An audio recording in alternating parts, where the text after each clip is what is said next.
नमस्कार, मेरा नाम है सुमित सिंह मेहता। आज का हमारा टॉपिक है origin of one electron atomic spectra, या सिंपल शब्द में बोले हम बोल सकते हैं ओरिजिन ऑफ हाइड्रोजन स्पेक्ट्रा। ठीक है, तो हमने इससे पिछले लेक्चर में हाइड्रोजन स्पेक्ट्रा या फिर एटॉमिक स्पेक्ट्रा के बारे में डिस्कस किया था। हमने देखा था कि हाइड्रोजन के स्पेक्ट्रा में हमें 5 टाइप की सीरीज देखने को मिलती हैं, लाइमन, बाल्मर, पास्चन, ब्रैकेट और फुंड। ठीक है, तो आज हम ये सीखेंगे कि हमें ये 5 सीरीज क्यों देखने को मिलती है। उसके लिए हमको इस एनर्जी लेवल डायग्राम की हेल्प लेनी पड़ेगी, जो कि मैंने यहाँ पर बना दिया है, और हमें हेल्प लेनी पड़ेगी किसकी, बोहर्स एटॉमिक मॉडल की, या फिर बोहर्स एटॉमिक मॉडल के एक पोस्टुलेट की। हमने जब बोहर्स एटॉमिक मॉडल पढ़ा था तो हमने एक बहुत ही खूबसूरत सा पोस्टुलेट पढ़ा था बोहर्स मॉडल का। वो ये था कि जब भी जो इलेक्ट्रॉन होते हैं वो न्यूक्लियस के चारों ओर स्पेशली डिफाइन ऑर्बिट में क्या करते हैं, रिवॉल्व करते हैं, और जब वो इलेक्ट्रॉन हायर एनर्जी ऑर्बिट से लोअर एनर्जी ऑर्बिट में जंप करते हैं तब कुछ इलेक्ट्रोमैग्नेटिक रेडिएशन का इमिशन करते हैं, या फिर बोल सकते हैं तब वो एक फोटोन का क्या करते हैं,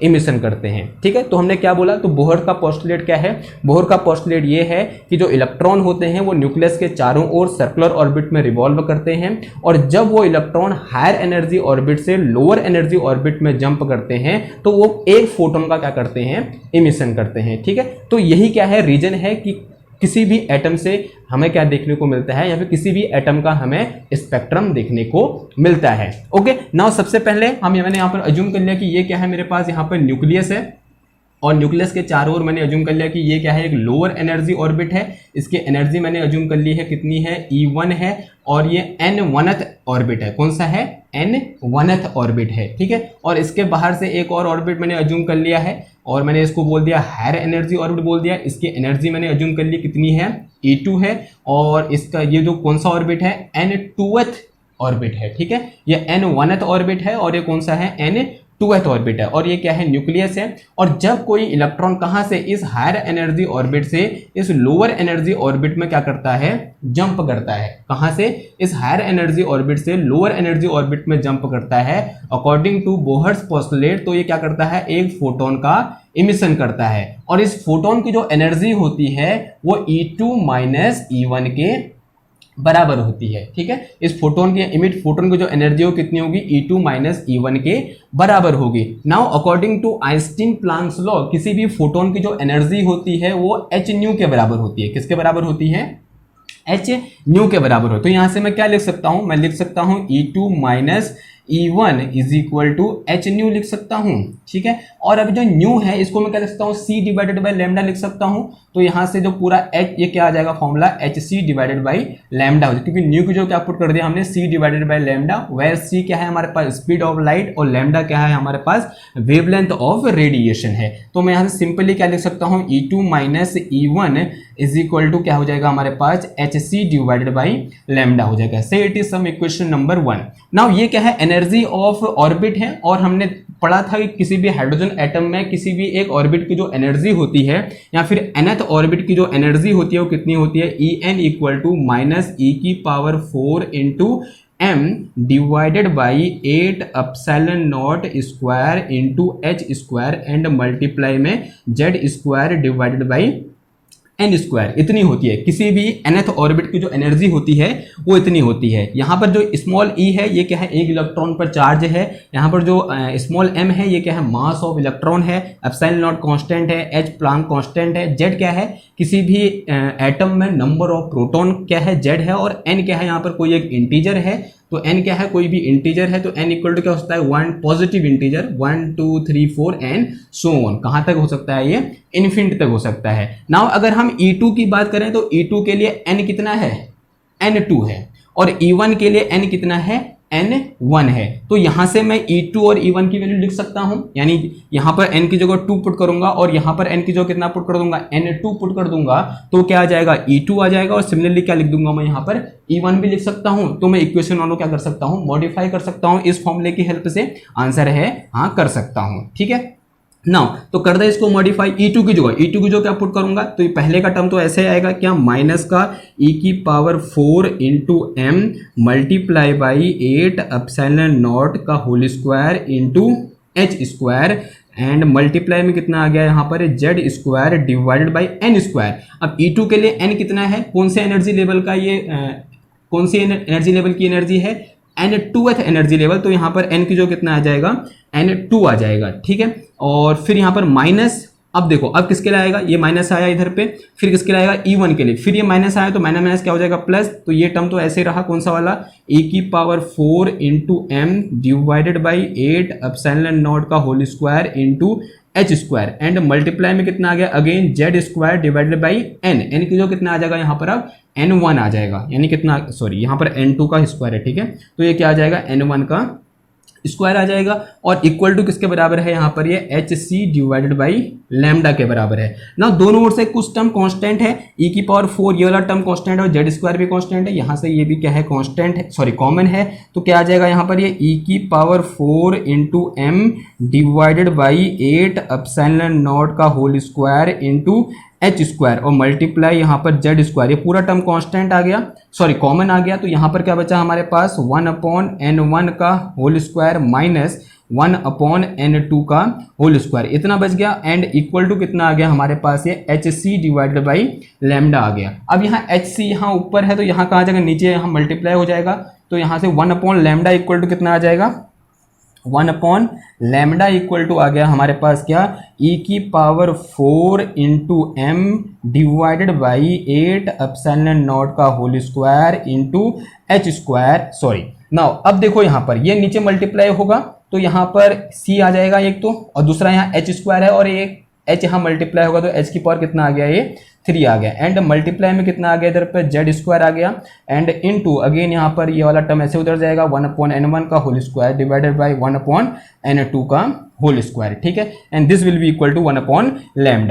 अब यहाँ पर ये जो टर्म है, ये जो यहाँ पर ब्रैकेट में मैंने लिखा है, ये पूरा क्या है, एक कांस्टेंट है, और ये पूरा कांस्टेंट को हम बोलते हैं सिंपल भाषा में रिडबर्ग कांस्टेंट। क्या बोलते हैं, रिडबर्ग कांस्टेंट, क्या बोलते हैं, रिडबर्ग कांस्टेंट बोलते हैं। अगर इन सब की वैल्यू यहाँ पुट करूँ मैं, e⁴ और h की वैल्यू पुट करूंगा तो ये पूरा कांस्टेंट जो निकल के आता है वो कितना निकल के आता है, 1.09 इंटू 10⁷ पर मीटर, इतना निकल के आता है, ठीक है। और हम इसको सिंपली दिखाते हैं किससे, r से दिखाते हैं, ठीक है। तो रिडबर्ग कांस्टेंट किससे दिखाते हैं, हम r से दिखाते हैं, और इसकी वैल्यू कितनी होती है, इतनी होती है। इसकी वैल्यू कैसे निकालेंगे, इन सब कांस्टेंट की वैल्यू पुट करेंगे तो आंसर कितना आएगा, इतना मीटर इनवर्स आएगा, ठीक है। नाउ ये तो किसके लिए हो गया, एक हाइड्रोजन एटम के लिए या फिर हाइड्रोजन लाइक एटम के लिए। अगर हम एक पर्टिकुलर केस किसके लिए देखना चाहें, हाइड्रोजन एटम के लिए देखना चाहें, किसके लिए देखना चाहें, फॉर हाइड्रोजन एटम। अगर हम फॉर हाइड्रोजन एटम देखेंगे तो Z इक्वल टू कितना हो जाएगा, 1 हो जाएगा, ठीक है। नाउ फॉर H एटम किसके लिए देखेंगे, अगर हम देखें किसके लिए, फॉर H एटम यानी for hydrogen atom Z equal to, और हाइड्रोजन एटम में जो Z होता है, Z यानी number of proton in hydrogen atom कितने होते हैं, 1 होते हैं। तो इस फॉर्मूला में यहाँ पर कितना आ जाएगा, 1 आ जाएगा, और रिडबर्ग कांस्टेंट का जो क्या पुट कर देंगे हम, सिंपल R पुट कर देंगे, ठीक है। तो ये फॉर्मूला 1/λ फॉर हाइड्रोजन एटम कितना हो जाएगा, 1/λ is equal to R into 1/n1 का स्क्वायर माइनस 1/n2 का स्क्वायर, ठीक है। यानी ये फॉर्मूला हमको क्या कहना चाह रहा है, ये कहना चाह रहा है जब भी किसी हाइड्रोजन एटम में कोई एक इलेक्ट्रॉन N2 एनर्जी लेवल से N1 एनर्जी लेवल में जंप करेगा, क्या करेगा, या फिर N2 ऑर्बिट से N1 ऑर्बिट में जंप करेगा, तो जो निकलने वाली रेडिएशन का जो वेवलेंथ होगा वो कितना होगा, लैम्डा होगा, या फिर उस निकलने वाले रेडिएशन का जो वेवलेंथ होगा उसको हम इस तरीके से क्या कर सकते हैं, कैलकुलेट कर सकते हैं, ठीक है। कहां से कहां कूदेगा, N2 से N1 में कूदेगा, यानी N2 क्या है, ग्रेटर है किससे, N1 से। हमने ये पहले भी लिखा था कि जो N2 है वो ग्रेटर है किससे, N1 से, ठीक है। नाउ अब एक एक करके हम यहाँ पर केस लेंगे और यहाँ पर हम फॉर्मूला लिखते जाएं। नाउ तो सबसे पहला केस क्या आ जाएगा, now when electron jump from higher energy level to n equal to 1 level, ठीक है। कहां से, हायर एनर्जी लेवल से n equal to 1 energy level में क्या कर रहा है, कूद रहा है जब कोई इलेक्ट्रॉन, तब यहां पर जो रेडिएशन होगा वो उसका जो वेवलेंथ होगा उसको हम किस तरीके से डिफाइन करेंगे, उसको हम डिफाइन करेंगे 1/λ इक्वल टू R इंटू 1 अब कहां कूद रहा है, n इक्वल टू 1 वाले में कूद रहा है, यानी N1 की जो कितना आ 1 आ जाएगा, एंड माइनस कितना आ जाएगा, 1/n2 का स्क्वायर। अब N2 क्या होगा, आप कॉमन सेंस लगाओ, अगर यहां कूदना है, यानी कहां कूदना है, n इक्वल टू 1 में कूदना है, और कहां से कूदना है, हायर एनर्जी लेवल से कूदना है, तो N2 ने क्या होना चाहिए, 2, 3, 4, 5, 6 ये होना चाहिए, यानी एक से तो बड़ा ही होना चाहिए। तो N2 क्या होगा, या तो 2 होगा, या 3 होगा, या 4 होगा, या फिर 5 एंड सो ऑन। ना अगर आप इस फॉर्मूले को ध्यान से देखो, तो जब हमने एटॉमिक स्पेक्ट्रा के बारे में डिस्कस किया था, तब वहां हमने ये फॉर्मूला लिखा था, और हमने कहा था कि यहां पर जो वेवलेंथ है, और अगर इस वेवलेंथ का फॉर्मूला ये है, तो ये वेवलेंथ किस सीरीज की वेवलेंथ है, लाइमन सीरीज की वेवलेंथ है, ठीक है। यानी लाइमन सीरीज में रेडिएशन होता है, उसकी वेवलेंथ को हम इस तरीके से डिफाइन करते हैं, हमने एक्सपेरिमेंटली देखा था, या फिर एक्सपेरिमेंटली हमने पढ़ा था, ठीक है। तो ये किसके लिए हो गया, हमारे पास लाइमन सीरीज के लिए हो गया, किसके लिए हो गया, लाइमन सीरीज के लिए हो गया ना। अब यहां पर बहुत इंपॉर्टेंट बात पता चली कि लाइमन सीरीज हमको कब देखने को मिलेगी, जब भी कोई इलेक्ट्रॉन हाइड्रोजन एटम में हायर एनर्जी ऑर्बिट से n इक्वल टू 1 वाले एनर्जी ऑर्बिट में, या फिर n इक्वल टू 1 वाले एनर्जी लेवल में जंप करेगा, तब हमको कौन सी सीरीज देखने को मिलेगी, लाइमन सीरीज देखने को मिलेगी, और उसकी वेवलेंथ को हम इस तरीके से डिफाइन करेंगे, ठीक है ना। अब यहां पर क्या है, ये मैंने एनर्जी लेवल बना रखे हैं, तो एनर्जी लेवल बना रखे हैं, तो हम यहां पर क्या करा देंगे, इलेक्ट्रॉन को कूदा देंगे, ठीक। तो ये क्या है, n इक्वल टू 2 वाला एनर्जी लेवल, मैंने अज्यूम कर लिया कि यहां पर इलेक्ट्रॉन था, और वो यहां से कहां कूदा, n इक्वल टू 1 वाले एनर्जी लेवल में कूदा, ठीक है। तो यहां पर ये क्या देखने को मिली, एक स्पेक्ट्रल लाइन देखने को मिली। सिमिलरली कहां से कूदेगा, n इक्वल टू 3 से कूदेगा, n इक्वल टू 3 से कहां कूद जाएगा, n इक्वल टू 1 में कूदेगा, ठीक है। तो यहां पर मुझे क्या देखने को मिलेगी, स्पेक्ट्रल लाइन देखने को मिलेगी, कौन सी सीरीज की, लाइमन सीरीज की। फिर अगेन मैंने अज्यूम कर लिया कि यहां पर एक हायर एनर्जी लेवल ऑल है, n इक्वल टू 4 से कहां कूदा, n इक्वल टू 1 में कूदा, ठीक है। तो ये जो लाइन देखने को मिली, यहाँ पे जो स्पेक्ट्रल लाइन की सीरीज देखने को मिली, इस सीरीज का नाम क्या है हमारे पास, लाइमन सीरीज है। तो लाइमन सीरीज कब देखने को मिलेगी, जब भी कोई इलेक्ट्रॉन एक्साइटेड स्टेट से कहां कूदेगा, ग्राउंड स्टेट में कूदेगा। ये first excited state, second excited state, third excited state, fourth excited state and so on, ठीक है। ये इसके बारे में हमने पढ़ा हुआ है, जब हमने एनर्जी लेवल डायग्राम को डिस्कस किया था कि ये एनर्जी लेवल डायग्राम को हम किस तरीके से डिफाइन करते हैं। तो यहां पर जब फर्स्ट एक्साइटेड स्टेट से कहां गिरा, ग्राउंड स्टेट में गिरा, या फिर सेकंड एक्साइटेड स्टेट से ग्राउंड स्टेट में कोई इलेक्ट्रॉन ने जंप किया, या फिर और हायर एनर्जी स्टेट से जब ग्राउंड स्टेट में कोई इलेक्ट्रॉन जंप करेगा, तो हमें कौन सी सीरीज देखने को मिलेगी, लाइमन सीरीज देखने को मिलेगी। तो ये कौन सी सीरीज हुई हमारे पास, यहाँ पर लाइमन सीरीज हुई, ठीक है। कौन सी सीरीज हुई, लाइमन सीरीज हुई। नाउ अब दूसरा केस क्या हो सकता है, क्या हो सकता है दूसरा केस, अब आप जानते हो, ठीक है। ये यहां पर कहां कूद रहा था, n इक्वल टू 1 वाले में कूद रहा था, अब कहां कूदा देते हैं, n इक्वल टू 2 वाले एनर्जी लेवल में कूदा देते हैं, या फिर n इक्वल टू 2 वाले ऑर्बिट में कूदा देते हैं। कहां से कूदाना है, हायर एनर्जी लेवल से, ठीक है। When electron jumped from higher energy level, higher energy level to n equal to 2 level, कहां कूद रहा है, n इक्वल टू 2 वाले एनर्जी लेवल में कूद रहा है। तब यहां पर जो वेवलेंथ होगी किस तरीके से डिफाइन कर देंगे हम, तो क्या आ जाएगा, 1 upon lambda equal to Rydberg constant multiply by 1 upon, कहां कूद रहा है, n1 में कूद रहा है, और n1 की जो कितना है 2 है, तो यहां पर क्या आ जाएगा हमारे पास 2 का whole square minus 1 upon n2 का होल स्क्वायर। नाउ अब यहां पर n2 कितना होगा, आपका कॉमन सेंस काम करेगा। देखो n1 कहां कुदाना है, n इक्वल टू 2 में कुदाना है, तो कहां से कुदाना है, हायर एनर्जी ऑर्बिट से कुदाना है। तो यहां पर n2 की वैल्यू क्या होगी, आप जानते हो क्या हो सकती है, 3 हो सकती है, 4 हो सकती है, 5 हो सकती है, 6 हो सकती है एंड सो ऑन, कहां तक, इन्फिनिटी तक। नाउ अगर आप इस फॉर्मूले को ध्यान से देखो, तो जब हमने एटॉमिक स्पेक्ट्रा को डिस्कस किया था, तो हमने वहां पर ये फॉर्मूला लिखा था, और ये फॉर्मूला हमने किसके लिए लिखा था, बाल्मर सीरीज के लिए लिखा था। किसके लिए लिखा था, बाल्मर सीरीज के लिए लिखा था। किसके लिए लिखा था, बाल्मर सीरीज के लिए लिखा था। ये फॉर्मूला किसके लिए लिखा था हमने, बाल्मर सीरीज के लिए लिखा था। तो ये हमको क्या दिखाना चाह रहा है, क्या इंफॉर्मेशन दे रहा है ये फॉर्मूला, ये इंफॉर्मेशन दे रहा है कि बाल्मर सीरीज हमको कब देखने को मिलेगी, जब भी कोई इलेक्ट्रॉन हाइड्रोजन एटम में हायर एनर्जी ऑर्बिट से n इक्वल टू 2 वाले एनर्जी और एनर्जी लेवल में जंप करेगा, तो हमको कौन सी सीरीज देखने को मिलेगी, बाल्मर सीरीज देखने को मिलेगी। तो यहां पर क्या होगा, कोई भी इलेक्ट्रॉन जब, ये कौन सा एनर्जी लेवल है, n इक्वल टू 2 2 वाला एनर्जी लेवल है और कूदाना कहां से है, इसके ऊपर के एनर्जी लेवल से, ठीक है। यानी जब कोई इलेक्ट्रॉन n इक्वल टू 3 से कहां कूदेगा, n इक्वल टू 2 में कूदेगा। सिमिलरली n इक्वल टू 4 से कहां कूदेगा, n इक्वल टू 2 में कूदेगा। या फिर सिमिलरली n इक्वल टू 5 से कहां कूदेगा, n इक्वल टू 2 में कूदेगा। एंड सोन आय को भी यहां पर हम बना सकते हैं।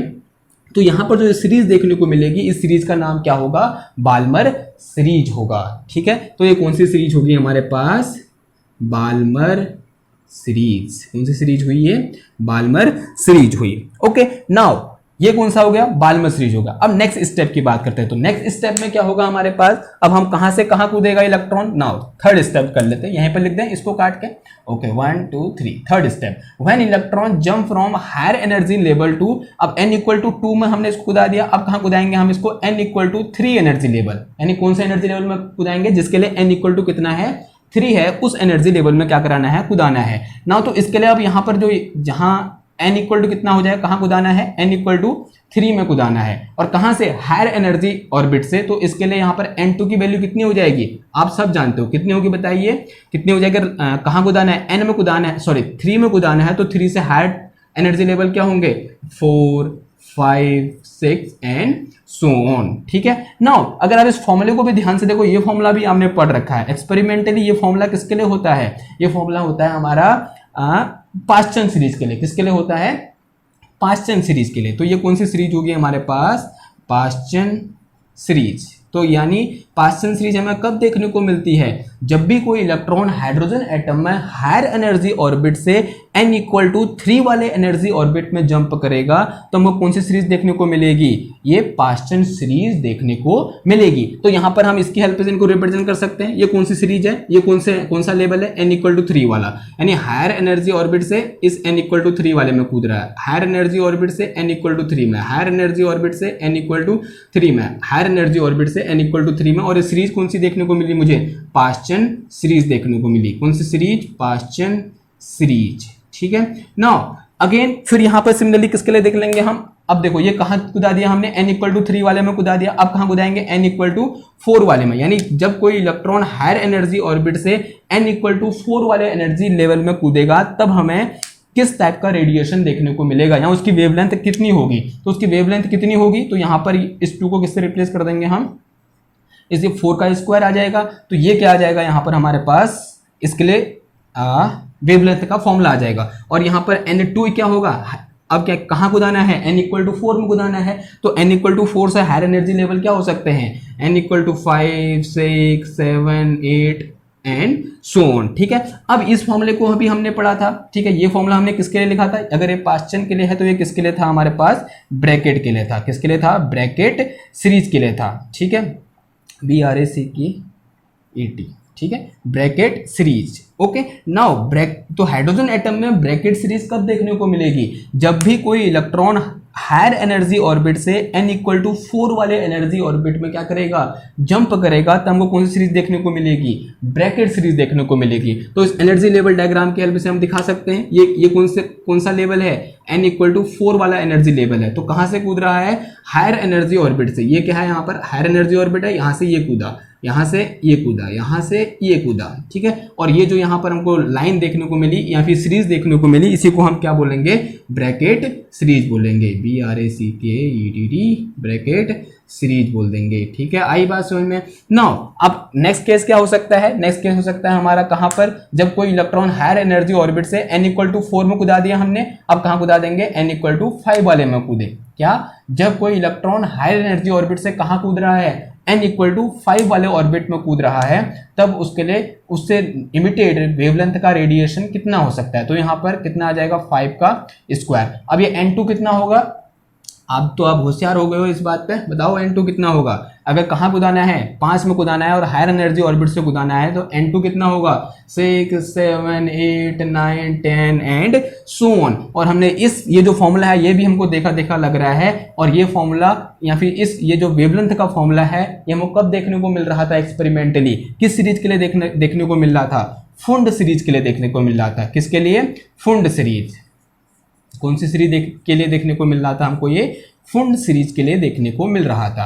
यानी ये क्या इंफॉर्मेशन दे रही है कि हाइड्रोजन स्पेक्ट्रम में फुंड सीरीज कब देखने को मिलेगी, तब देखने को मिलेगी जब भी कोई इलेक्ट्रॉन हायर एनर्जी ऑर्बिट से n इक्वल टू 5 वाले एनर्जी ऑर्बिट में क्या करेगा, जंप करेगा। तो हमें कौन सी सीरीज देखने को मिलेगी, फुंड सीरीज देखने को मिलेगी। ठीक है, ये कौन सा था, चौथी सीरीज थी। ठीक है, आप यहाँ पर नंबर ध्यान रखना है, आपने मिटाना नहीं है, ये मिटा मैं रहा हूँ क्योंकि मेरे पास बोर्ड की कमी है। आपने यहाँ पर पूरा लिखना है कॉपी में। ये कौन सा हो गया, n इक्वल टू 4 वाला, और ये कौन सा हो गया, okay fourth fifth series. Okay, कौन सी, फुंड देखने को। और कब देखने को मिली, जब कोई इलेक्ट्रॉन हायर एनर्जी ऑर्बिट से n इक्वल टू 5 वाले एनर्जी ऑर्बिट में जंप करेगा, तब हमें कौन सीरीज देखने को मिलेगी, फुंड सीरीज देखने को मिलेगी। अब ये यहाँ पर ये देखो दिख रहा है आपको, n इक्वल टू 5 वाली लेवल ये है।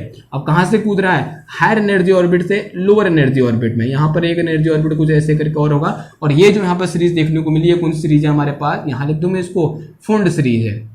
कौन सीरीज है, फुंड सीरीज। कौन सीरीज है यहाँ पर, ये फुंड सीरीज है। कब देखने को मिलेगी, जब भी कोई इलेक्ट्रॉन हायर एनर्जी ऑर्बिट से n इक्वल टू 5 वाले एनर्जी ऑर्बिट में क्या करेगा, जंप करेगा। ओके, तो इस तरीके से हम एक्सप्लेन कर देंगे कि किसी भी हाइड्रोजन स्पेक्ट्रम में हमें अलग अलग प्रकार की या फिर डिस्क्रीट सीरीज क्यों देखने को मिलती है। ठीक है, क्यों देखने को मिलती हैं, क्योंकि इलेक्ट्रॉन जब हायर एनर्जी ऑर्बिट से लोअर एनर्जी ऑर्बिट में जंप करता है, तब हमें क्या देखने को मिलता है, कुछ रेडिएशन का इमिशन होता है, और उसकी वेवलेंथ को हम इस तरीके से क्या कर सकते हैं, डिफाइन कर सकते हैं। ठीक है, आई होप आपको समझ में आया होगा। तो मिलते हैं आपसे नेक्स्ट क्लास में, तब तक थैंक यू, धन्यवाद।